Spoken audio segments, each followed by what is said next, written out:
दोस्तों, आज हम इस वीडियो में जानेंगे कि शेयर बाज़ार में आप जब भी शेयर खरीदते हैं, बेचते हैं या इंट्राडे ट्रेडिंग करते हैं तो आपको यहाँ पर कौन कौन से चार्जेस देने पड़ते हैं।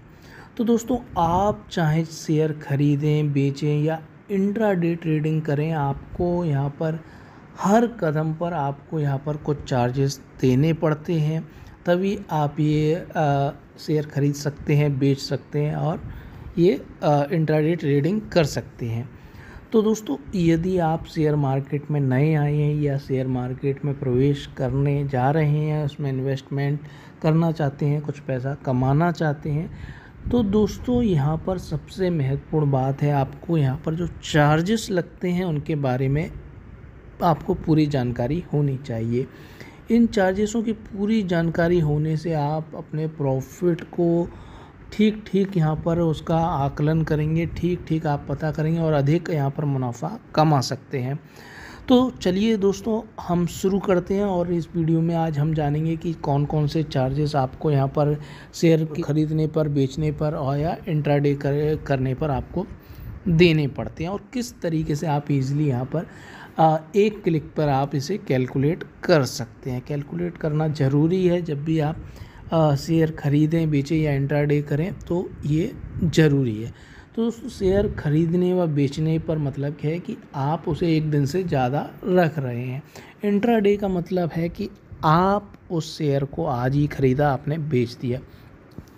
तो दोस्तों, हम देख लेते हैं कि यहाँ पर आपको कौन कौन से चार्जेस आपको पे करने पड़ते हैं। तो दोस्तों, ये जो चार्जेस होते हैं, इसमें होता है ब्रोकरेज चार्ज। जो यहाँ पर होता है एक ब्रोकरेज चार्ज, मतलब जिस ब्रोकर के माध्यम से आप यहाँ पर शेयर खरीद रहे हैं, बेच रहे हैं, इंट्राडे कर रहे हैं, तो वो अपना एक चार्ज मिनिमम लेता है। ये ब्रोकरेज चार्ज होता है। दूसरा होता है STT, सिक्योरिटी ट्रांजैक्शन टैक्स, ये भी होता है, ठीक है, दूसरा। और तीसरा होता है एक्सचेंज चार्जेस होता है, SEBI टर्नओवर फीस होती है, GST होती है, स्टाम्प ड्यूटी होती है। इस तरीके से तमाम यहाँ पर ये चार्जेस आपको पे करने पड़ते हैं, टैक्स पे करने पड़ते हैं। ये आपको चाहे प्रॉफिट हो चाहे लॉस हो, उससे मतलब नहीं है, आपको ये पे करना ही पड़ता है। तो ये महत्वपूर्ण बात है, क्योंकि बहुत से लोग क्या होता है, ये इन चीज़ों पे गौर नहीं करते हैं और उन्हें बाद में पता चलता है कि हमने जितना प्रॉफिट कमाया उतना उससे ज़्यादा तो हमारा ब्रोकरेज पे चला गया। तो ये जानकारी होना बहुत ज़रूरी है। तो दोस्तों, हम देख लेते हैं कि किस तरीके से आप जो ब्रोकरेज कैलकुलेटर रहता है, ब्रोकरेज चार्जेस कैलकुलेटर रहता है, उसके माध्यम से आप ईज़िली इसे कैलकुलेट कर सकते हैं। तो दोस्तों, सबसे पहले आपको यहाँ पर गूगल क्रोम में चले जाना है। गूगल क्रोम में सर्च करना है ब्रोकरेज चार्जेस कैलकुलेटर। जैसे ही आप सर्च करते हैं, कई तरीके के यहाँ कैलकुलेटर आ गए, ग्रो का आ गया, जीरोधा का आ गया। तो जिस ऐप में भी आप इन्वेस्टिंग कर रहे हैं उसमें आप उसी का आपको पता करना है, क्योंकि सब ऐप में थोड़ा बहुत अलग होता है। तो दोस्तों, हम ग्रो ऐप के अंदर जान लेते हैं। तो दोस्तों, हम यहाँ पर ग्रो के ब्रोकरेज चार्जेस कैलकुलेटर ऑनलाइन में जा रहे हैं और यहाँ जाने पर हमें यहाँ पर ये आ गया। हम एक एग्जांपल लेते हैं।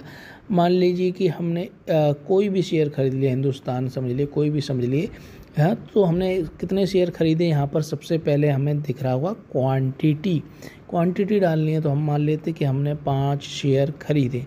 कितने रुपए में खरीदे? हमने 1000 रुपये में ये खरीदे और हमने यहाँ पर 2-3 दिन में हमारा जो प्रॉफिट हुआ, तो 2-3 दिन में, 1 हफ्ते में, 2 हफ्ते में, तो हमने यहाँ पर जैसे कि हमारा यहाँ पर उसका प्राइस बढ़ के कितना हो गया, 1020 हो गया और तब हमने उसे बेच दिया। तो यहाँ पर जैसे ही एक शेयर पे 20 रुपये का या फ़ायदा हमें दिखाई दिया, हमने यहाँ पर बेच दिया।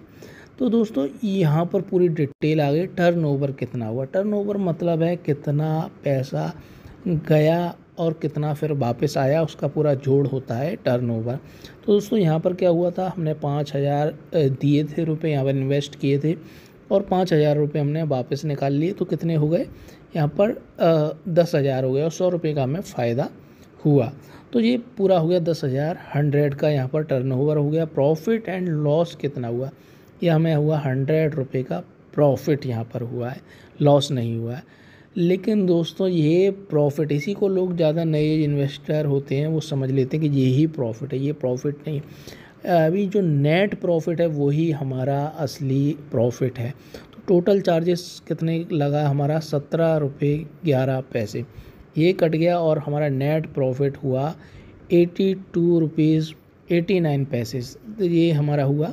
तो दोस्तों क्या क्या चार्जेस यहाँ पर लगे, टोटल चार्जेस के अंदर बताया गया है कि ग्रोक ने अपना ब्रोकरेज चार्ज लिया है यहाँ पर 5 रुपये यहाँ पर 0.05 पैसे, और यहाँ पर STT चार्ज लगाए, अन्य चार्जेस हैं ये, ठीक है। और एक्सचेंज चार्जेस लगाए, सेबी टर्नओवर फीस लगी है, जो पैसा हमारा टर्नओवर हुआ उसकी फ़ीस लगी है 0.01, और GST चार्जेस लगा है यहाँ पर, और स्टाम्प ड्यूटी लगी है। ये दोस्तों हमने समझ लिया। अब समझ लेते कि इंट्रा डे में आप जब करते हैं तो यहाँ पर क्या रहता है इसी। तो दोस्तों इंट्रा डे के बारे में आप जानते ही हैं कि शेयर को आज ही खरीदना है और आज ही हमें बेचना होता है, और यदि हम नहीं बेचते तो अपने आप स्क्वायर ऑफ हो जाता है, एग्जिट हो जाती है आपकी पोजीशन, और आपको बहुत ज़्यादा यहाँ पर अधिक चार्ज देना पड़ता है। तो आप शेयर मार्केट बंद होने से पहले से बेच दें खुद ही, यदि ब्रोकर ही बेचेगा तो वो यहाँ पर एक्स्ट्रा चार्ज लेगा। तो दोस्तों हम समझ लेते हैं कि यहाँ पर हमने वही यहाँ पर डाला है, ठीक है। 5 शेयर खरीदे हमने 1000 के, और 1020 होने पर हमने आज ही के आज यहाँ पर हमने 2 बजे सुबह हमने ये ख़रीद लिया 10 बजे, और 2 बजे हमने बेच दिया, ये मान लेते हैं। यहाँ पर टोटल प्रॉफिट वही दिखा रहा है 100 रुपये, और टोटल चार्जेस यहाँ पर बता रहा है, और यहाँ पर टोटल चार्जेस बता रहा है 7 रुपये 51 पैसे, 7 रुपये 51 पैसे यहाँ पर चार्जेस बता रहा है। और हमारा जो नेट प्रॉफिट है, यहाँ पर नेट प्रॉफिट थोड़ा ज़्यादा दिखा रहा है, यहाँ पर नेट प्रॉफिट दिखा रहा है 92 रुपीज़ 49 पैसे। तो दोस्तों यहाँ पर जो टोटल चार्जेस थे थोड़े कम थे इंट्राडे में, और वहाँ चार्जेस ज़्यादा थे। तो दोस्तों इस तरीके से आप यहाँ पर जो भी चार्जेस हैं वो देख सकते हैं, बहुत ही इजी तरीका है। ब्रोकरेज कैलकुलेटर गूगल में सर्च करके आप ये डिटेल भर के देख सकते हैं।